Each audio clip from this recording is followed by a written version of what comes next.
¿Cuál es el mejor mercado de Barcelona? De Sants, y es de familiar. O sea, como el de Sants no hay otro, ¿eh? Este es familiar, este los clientes, yo a todos los que vienen les doy un beso. Madre mía. El mercado de Sants ha quedado, de los 42 mercados, el mejor mercado de Barcelona.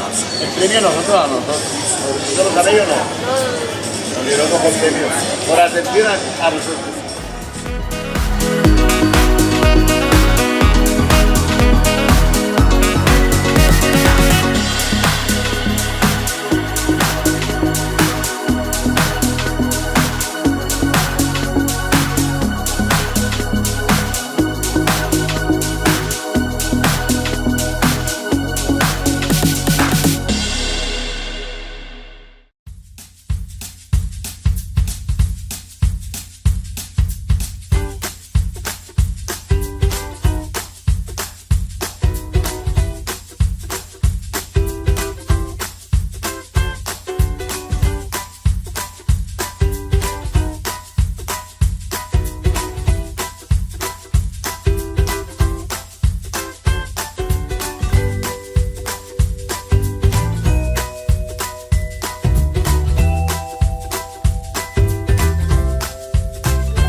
Dic, a veure, aquestes peixaderes com neteixen el peix. ¡Ay, madre mía, que saldremos en el YouTube! Claro, claro.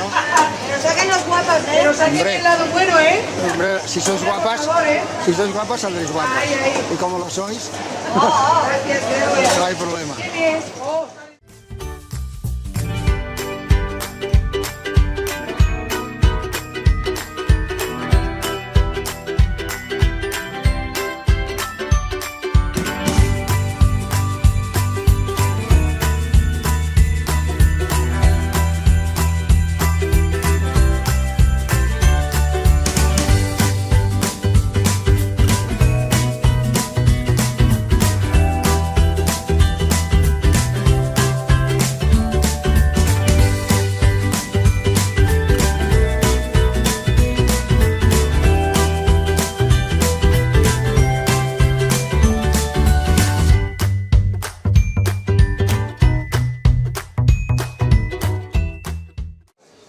Bueno, que surti ben guapa, eh? Exacte. A veure, eh?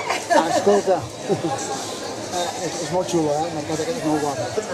Les dependetes també, molt maques. Perdones a pacientes.